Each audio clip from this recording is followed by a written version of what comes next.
On January 15th, 2025, the American filmmaker, painter, musician, and artist David Lynch died. And that is just awful. Ordinarily, I am not the sort of person to get torn up over celebrity deaths because, let's be perfectly honest, most of these people have not contributed anything of genuine value to the world, and that's especially the case recently. But this is really an exception.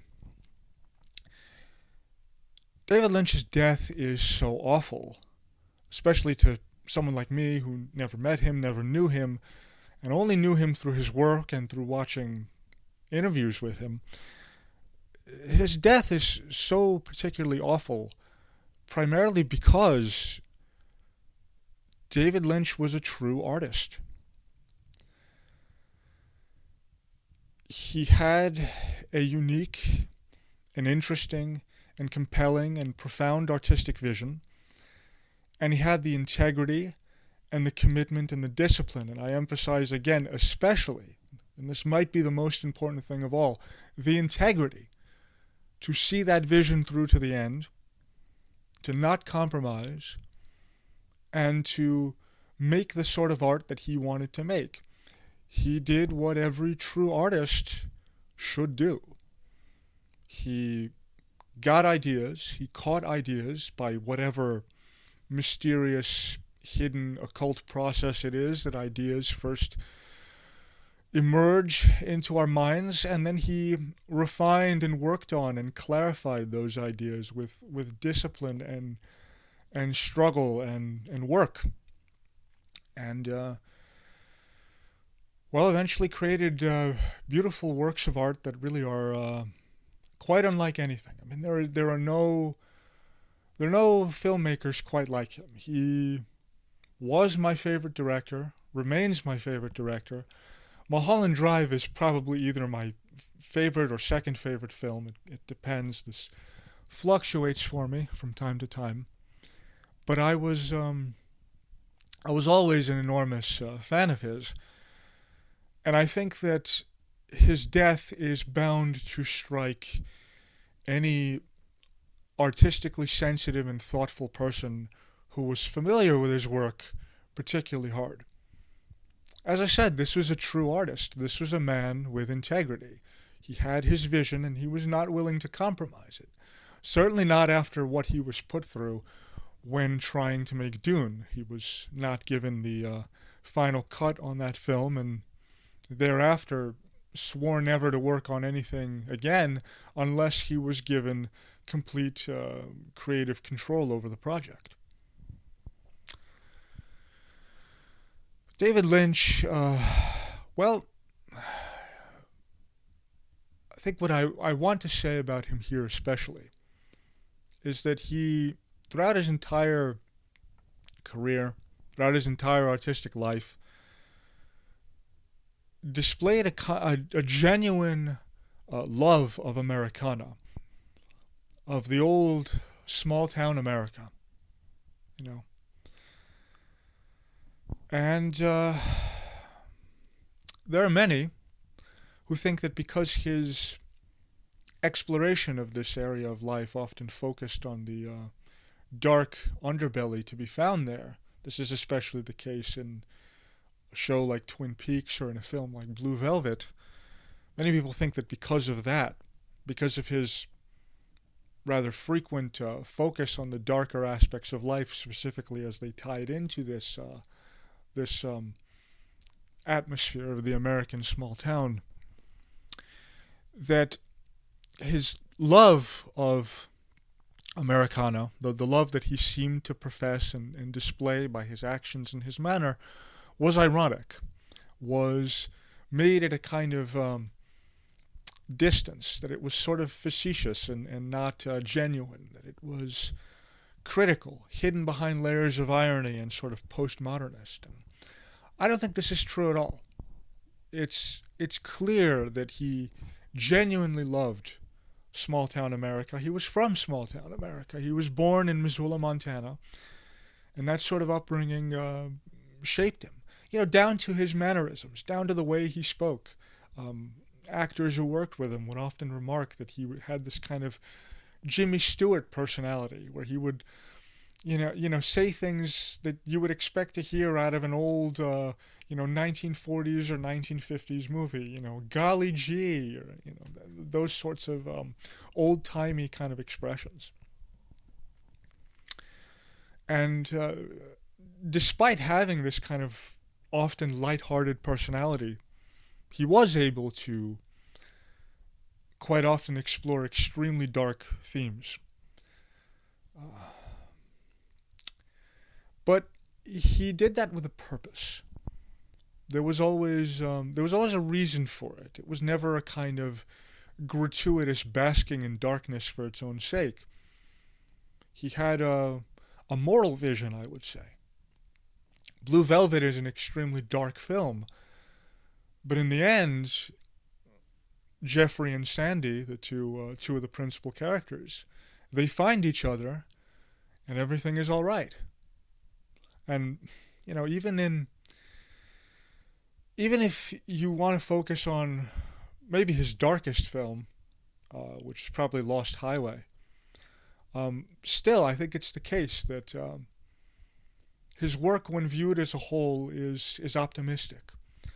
See, many artists, especially of late, actually starting in the 20th century, I'd say really since World War I, have begun exploring darker themes: death, violence, sex, nihilism, kind of metaphysical emptiness, the sort of absurdity that one sees in the work of someone like Samuel Beckett or even Camus.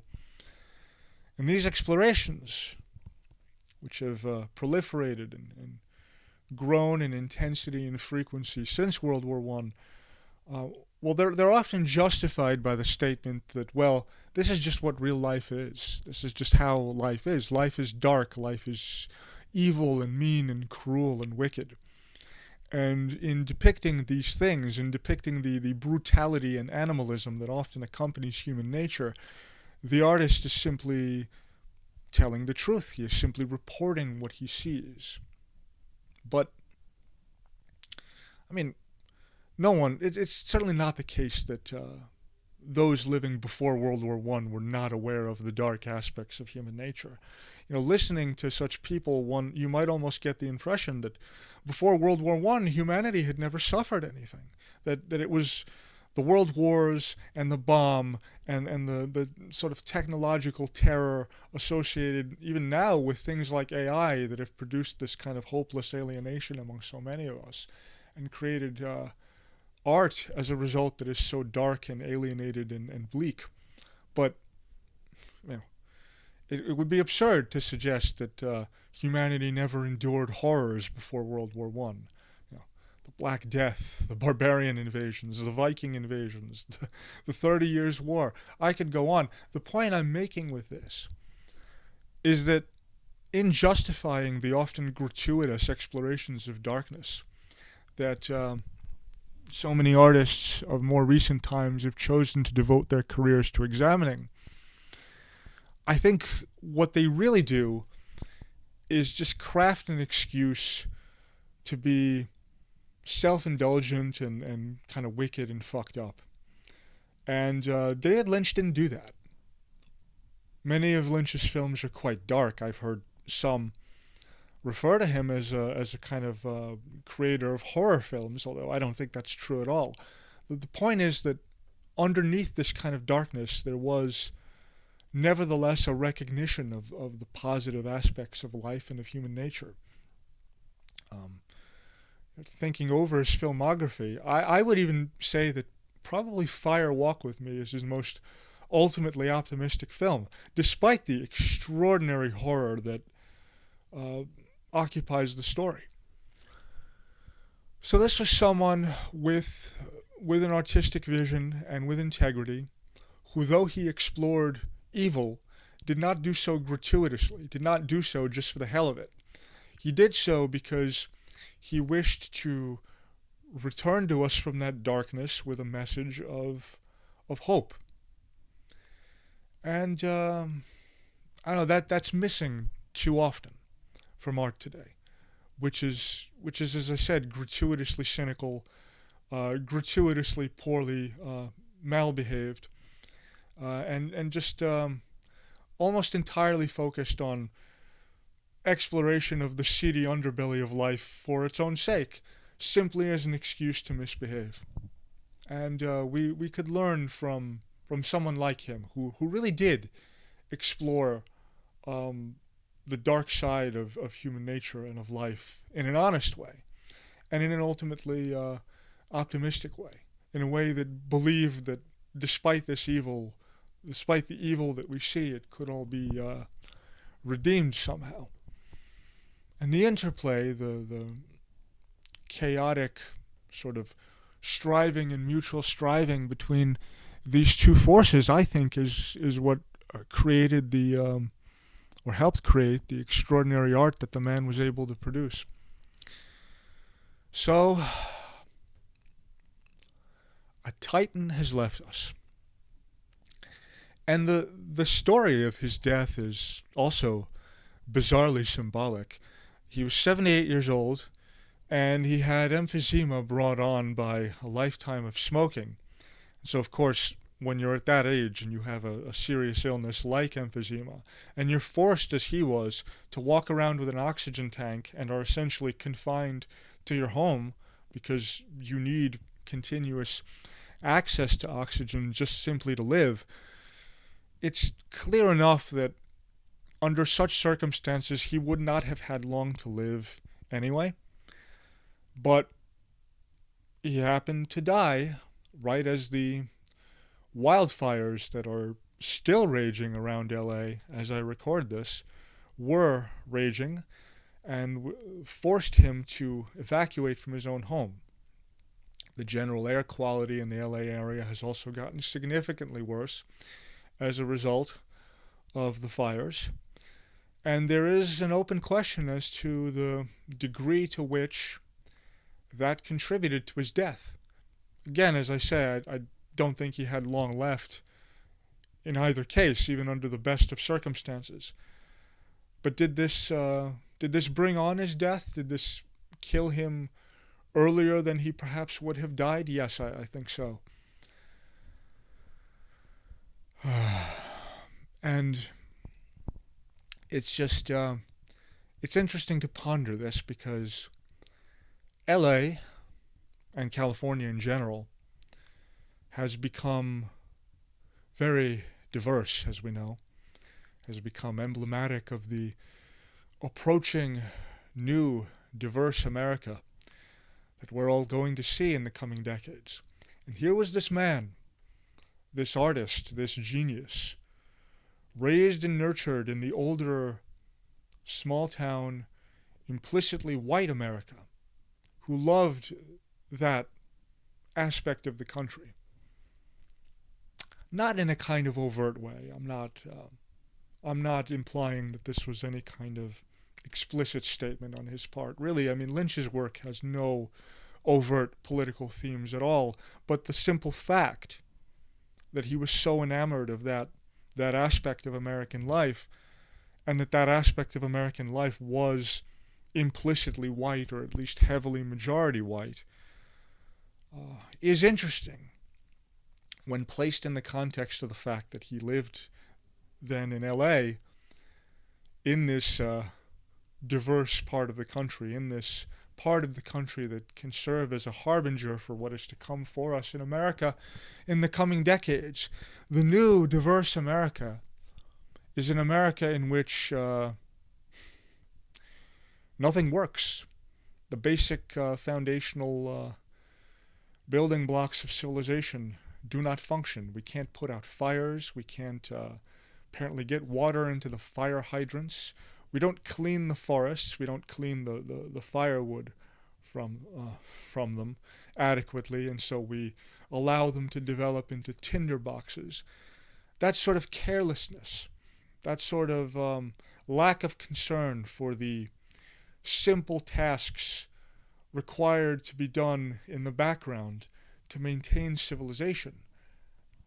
That is really, to be perfectly honest, that really is the most mundane side of what this new America that's coming for us will mean. And so it is wryly and wistfully symbolic to see that this mismanagement, this carelessness, and this frankly third world-like behavior is what ended up contributing indirectly to his death. And so now, as I say, a titan has left us. A true artist has left us. And, I've been purposely vague about his work here in this video. I've chosen not to discuss or analyze any of his films in any depth because the subject that I'm discussing here is so completely diverges from anything that I've been normally accustomed to discussing here that it's probably the case that a significant proportion of my audience is not familiar with Lynch's work, has not seen any of his films. Now, if you have seen his films and you know his work, then you know exactly what I've been referring to. But if you haven't seen them, oh man, you're in for a treat. You're in for a treat. You really are. I guess if you've never seen any of his films, well, I would suggest starting with The Straight Story, but The Straight Story is, well, it's a more or less ordinary film, and therefore is completely unlike the dreamlike surrealist works that his other films are. The sort of quasi-horrific, dark, bizarre, strange, acid-trippy kind of work that he did in most of his films. So, even though The Straight Story is a wonderful film, it's not really going to prepare you for the rest of his work because it's so utterly unlike the rest of his work. So, if you haven't watched Lynch before, my advice to you is you should probably watch Elephant Man first, or Twin Peaks, the show, particularly the first 2 seasons. Twin Peaks, in my view, is the greatest television show ever made, even to this day. And I say that despite the significant stretch of weak and meandering episodes in the middle of the 2nd season. I think despite that rather obvious flaw, it's still wonderful. I truly believe that show will be analyzed and discussed centuries from now. It's something that that people will never run out of time or willingness to discuss because there's so much richness within it. So my recommendation to those who are not familiar with Lynch, watch Elephant Man, watch Twin Peaks, and then after that, watch Blue Velvet. And if you can handle Blue Velvet, and Blue Velvet is an interesting film because it sort of occupies a kind of middle position in Lynch's oeuvre in that it has many of those strange surrealist themes, but it's not so extreme as to become utterly inaccessible to the majority of people. It does have a more or less linear narrative despite these kind of surrealist aspects. And so if you can handle Blue Velvet, then you can probably dive into the rest of his work after that. Wild at Heart, which is a crazy film and possibly the only film Nicolas Cage ever starred in where his role actually made sense.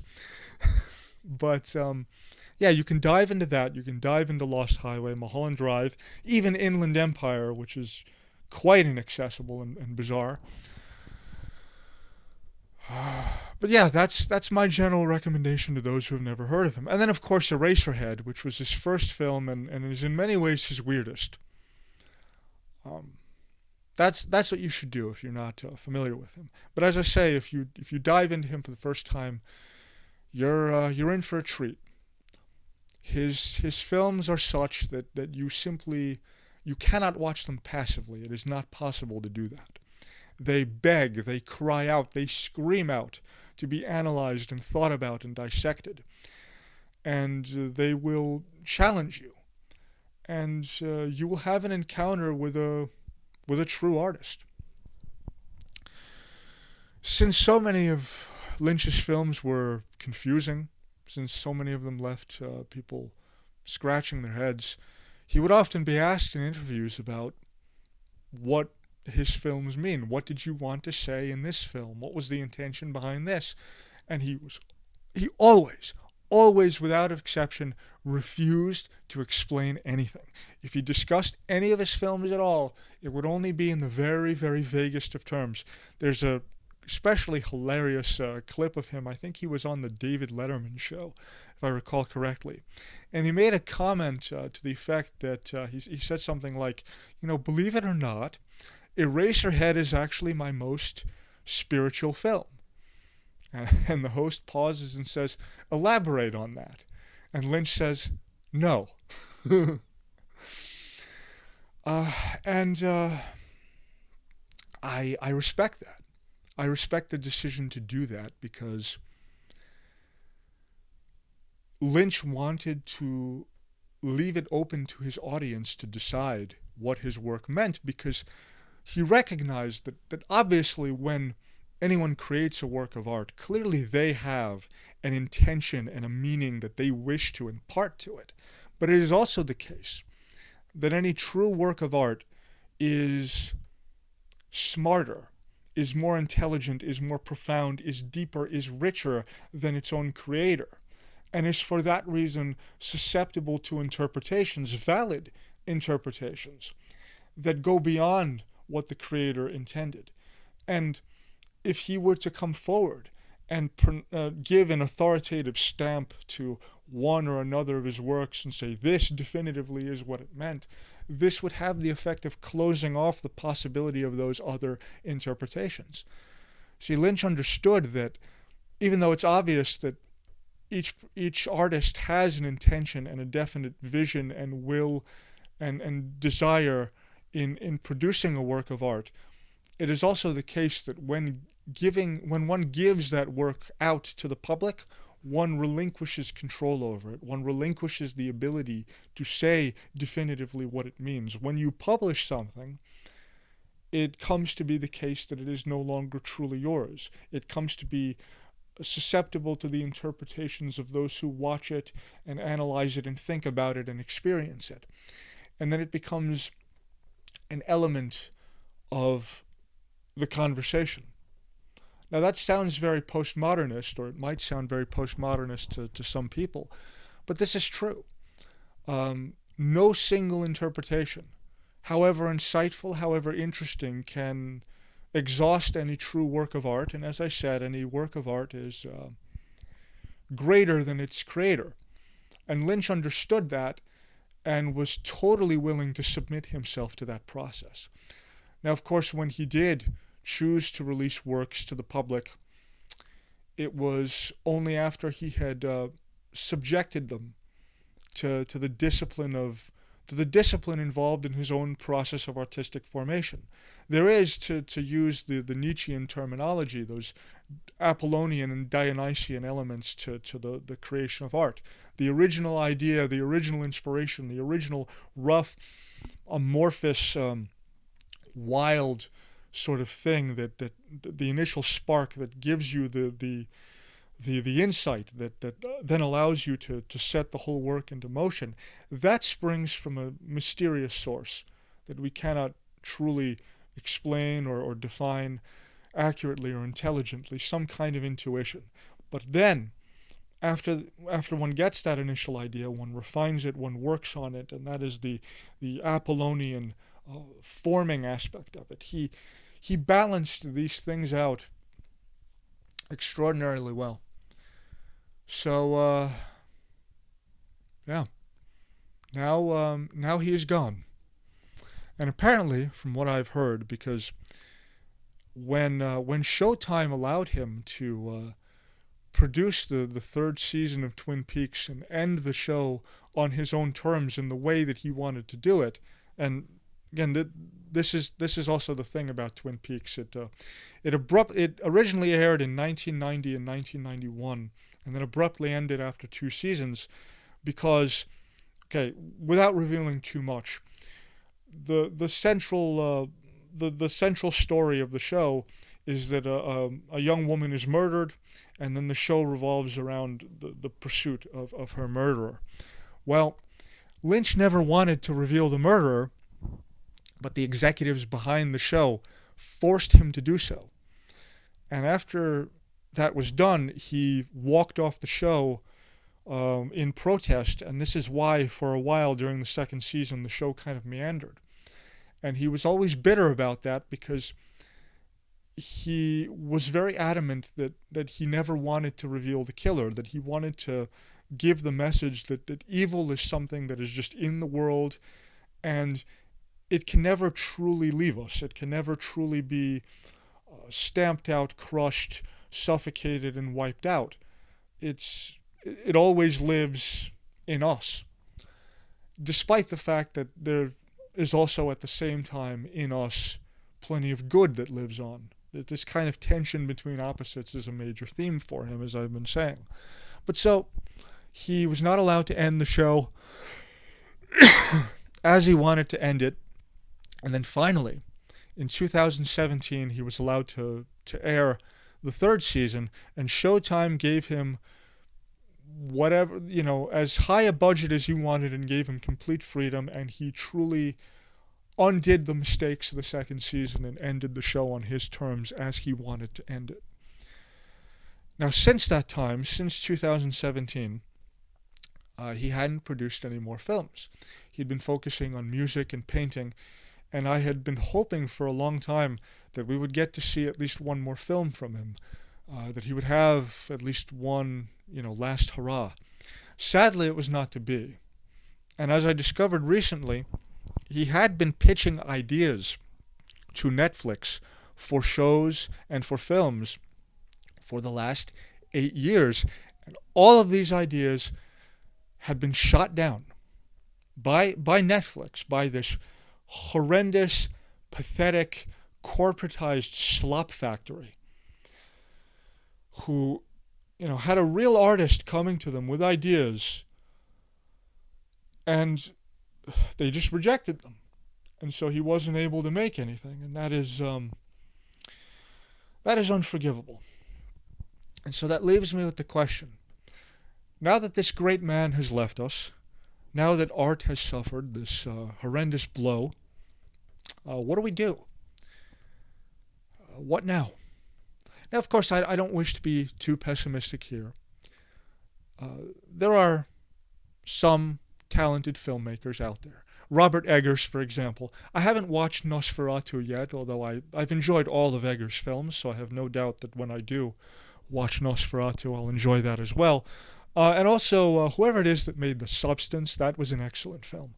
So there are good movies being made. There is good art being made. And I don't want to end this on an excessively pessimistic note. I will not do that, because in every age whatsoever, even in one as miserable and corrupt and rotten and decadent as our own is, there is always great art being produced, even if that art is not pushed forward, is not encouraged, is not nurtured by the broader society, even if the artists working on it have to toil in obscurity, and even if it is the case that their labors will only be excavated and appreciated many years hence, it is still the case that every age produces great art, even bad ages, even ages of decline, even decadent ages. So, as I said, every thoughtful person is bound to feel this is a loss, but we do have the legacy that he left us, and we can draw inspiration from that. Those of us who feel the urge to create, can use him as an inspiration, can draw ideas from him, can use him to help us gain, the confidence that we require to be artists ourselves, and even those of us who are not inclined to create art and who simply turn to art from time to time to receive spiritual nourishment and sustenance, can certainly do so from his work. Certainly when it is seen in its broadest possible view. So yes, an American original, a titan is gone. And it is interesting to see that, especially in light of the third season of Twin Peaks, because one of the many wonderful things about that third season was that the show had been gone for about 25 years, and those who had watched it when it originally aired, and those who had watched it in the intervening years like I did, were all excited for that third season. And Lynch, of course, had plenty of opportunities to engage in endless nostalgia baiting over it.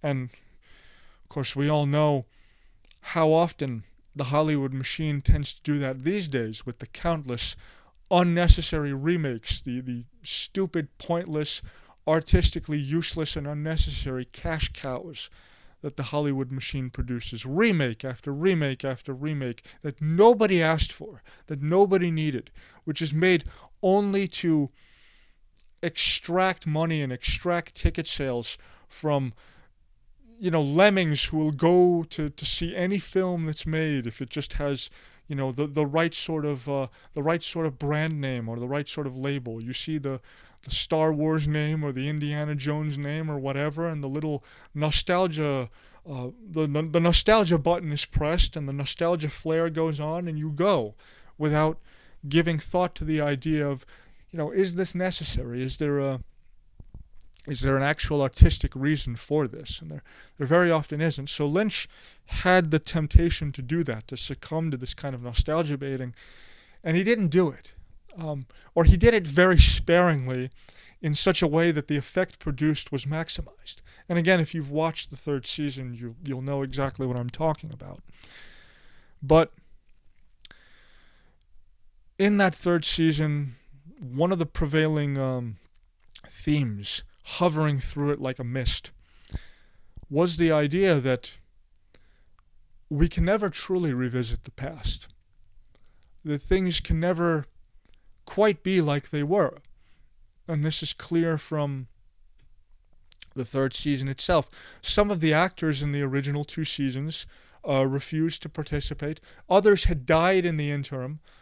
A few died shortly thereafter. Some even died in the midst of filming. And that lended an additional poignancy to the whole thing. But this theme now returns to us upon David Lynch's death. That this great man, whom I admired and respected, and whom many other people did as well, is now gone, and there shall never be another like him. And yet,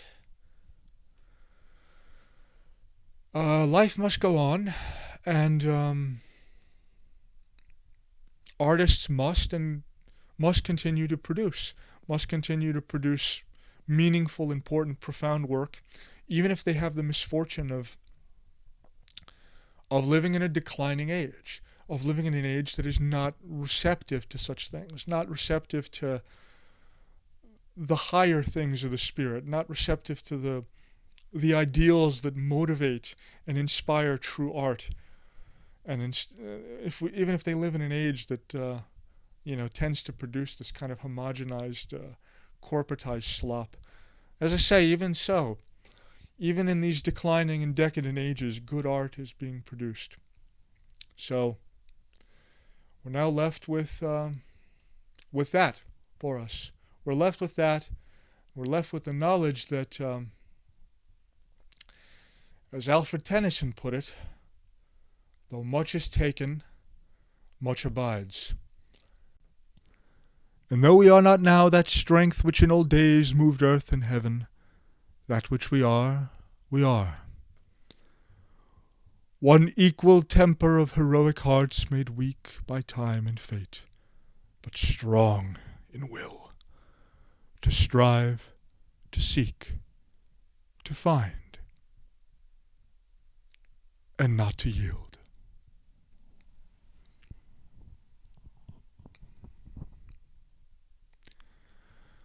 Rest in peace, David Lynch, and thank you for the glorious artistic legacy that you have left us.